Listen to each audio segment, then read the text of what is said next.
చెప్పినప్పుడు చెప్పాను, భారతదేశానికి ఉత్తర సరిహద్దు ఇందిరాకాల్ ఎక్కడుంది? ఇది కారాకోరం పర్వతాలలో ఉన్నది. ఈ కారాకోరం పర్వతాలలో ఉన్న ఇందిరాకాల్ నుంచి NJ9842 శిఖరం వరకు ఏర్పాటు చేసిన రేఖని యాక్చువల్ గ్రౌండ్ పొజిషన్ అని అంటాము.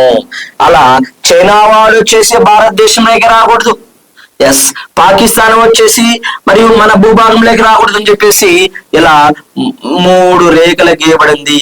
ఇలా గీసి భారతదేశం సాధారణంగా పరిపాలన చేసుకుంటూ ఉన్నది. ఏ ఒప్పందం ప్రకారం?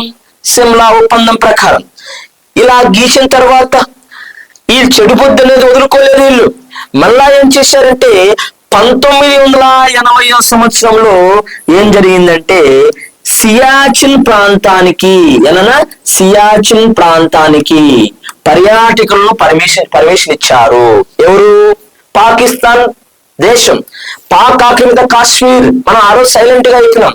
పాక్ ఆక్రమిత కాశ్మీర్ ప్రదేశాన్ని ఇది మా ఆధీనంలో ఉండే ఫీలింగ్ తో ఏం చేశారు?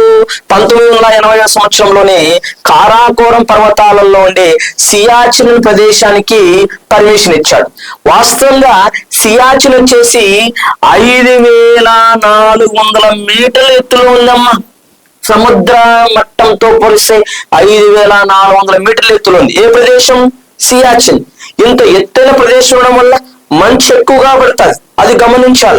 ఎక్కడైతే ప్రపంచంలో సముద్ర ఉపరితలం కంటే 4500 మీటర్ల ఎత్తైన ప్రదేశం ఉంటే ఆ ప్రదేశంలో ఖచ్చితంగా మంచు పడుతుంది. అలాంటి ప్రదేశం సియాచిన్ ప్రదేశము. ఇక్కడ చాలా కష్టంగా ఉంటుందండి లైఫ్. ఎస్, ఈ సియాచిన్ ప్రదేశంలోకి పర్మిషన్ ఇచ్చారు. ఎవరు? పర్యాటకులు. ఏ దేశము? పాకిస్తాన్. మాది అని ఫీలింగ్ తో ఇచ్చారు. అది వాస్తవంగా ఎక్కడుంది సియాచిన్ ప్రదేశం? పాక్ ఆక్రమిత ప్రాంతంలో కారాకోరం పర్వతాల్లో ఉంది. ఇది ఎక్కువ మంచు పడుతూ ఉంటది. ఇక్కడ ఎక్కువ మంచు పడడం వల్ల అత్యంత శీతల ప్రదేశం ఏది? సియాచిన్. మరియు అందువల్ల ఎక్కువ మంచు పడడం వల్ల దీన్ని ఏమంటారంటే ప్రపంచంలో అతిపెద్ద హిమనీ నదం. ప్రపంచంలో అతిపెద్ద హిమనీ నదం, హిమంతో కూడిన ప్రదేశం హిమనీ నదం అంటాం. అలాంటి సియాచిన్ ప్రాంతానికి ఎప్పుడైతే పర్యాటకులు పాకిస్తాన్ వాళ్ళు పర్మిషన్ ఇవ్వడం వల్ల భారతదేశం అలర్ట్ అయిపోయింది. భారతదేశం అలర్ట్ అయిపోయేసి ఏం చేసిందంటే 1984వ సంవత్సరంలో ఆపరేషన్ మేఘదూత్ ఆపరేషన్ మేఘదూత్ తో మనం పోలీస్ చర్య తీసుకొని మరియు ఆపరేషన్ మేఘదూత్ తో సియాచిన్ ప్రదేశంలోకి పాకిస్తాన్ వాళ్ళని ఎవరిని రానికుండా అడ్డుకట్టడం జరిగింది. అంటే సియాచిన్ ప్రాంతాన్ని మన దేశం ఆధీనంలోకి తీసుకుని వచ్చాము. ఏ ఆపరేషన్ ద్వారా? ఆపరేషన్ మేఘదూత్. ఎప్పుడు? 1984. ఈ విధంగా సియాచిన్ ప్రదేశము భారతదేశానికి పాకిస్తాన్ కి మధ్య వివాదాస్పదంగా మారిపోయింది. వాళ్ళు మాది అంటున్నారు, ఇది మనం అంటున్నాము. ఏ పర్వతాల్లో ఉంది? కారాకోరం పర్వతాల్లో ఉంది. కారాకోరం పర్వతాలు ఎక్కడున్నాయి? పాక్ ఆక్రమిత కాశ్మీర్ ప్రదేశంలో ఉన్నాయి. ఎస్, అందువల్ల వాళ్ళు మాదేని ఫీలింగ్ తో ఉన్నారు. తర్వాత మనం చర్య తీసుకుని భారతదేశంలోకి అండౌట్ చేసుకున్నాం. ఏ ప్రదేశాన్ని? సియాచిన్ ప్రదేశాన్ని. ఏ ఆపరేషన్ ద్వారా? ఆపరేషన్ మేఘదూత్ ద్వారా. ఓకే, ఈ విధంగా 1984లో జరిగింది సంఘటన. తర్వాత మళ్ళీ ఏం జరిగింది తెలిసిన 1999వ సంవత్సరంలో 1999వ సంవత్సరంలో జస్కార్ పర్వతాలలో జస్కార్ పర్వతాలు. ఇక్కడ మీరు గమనించాలా? ఏం గమనిస్తున్నారు? ఇక్కడ మీరు చూస్తే ఇవి కారాకోరం పర్వతాలు. కారాకోరం పర్వతాలు దక్షిణ వైపులో లడక్ పర్వతాలు దక్షిణ దిశలో జస్కార్ పర్వతాలు. ఇవన్నీ ఎక్కడున్నాయంటే జమ్మూ కాశ్మీర్ లేదా లడక్ పరిసర ప్రాంతాల్లో ఉన్నాయి.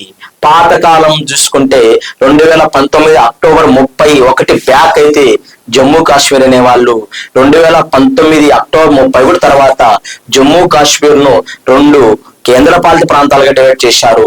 ఒకటి జమ్మూ కాశ్మీర్, ఒకటి లడక్. ఓకే, పైన వచ్చేసి కారాకోరం పర్వతాలు, రెండు వచ్చేసి లడక్ పర్వతాలు, మూడు వచ్చేసి జస్కార్ పర్వతాలు. ఓకేనా? ఇలా జస్కార్ పర్వతాలు అనేది ఈ విధంగా ఉంది. Okay, very nice. ఈ జస్కార్ పర్వతాలలో ఉన్న కార్గిల్ ప్రాంతాన్ని ఆక్రమించడానికి ప్రయత్నం చేశారు. ఎప్పుడు? 1999వ సంవత్సరం.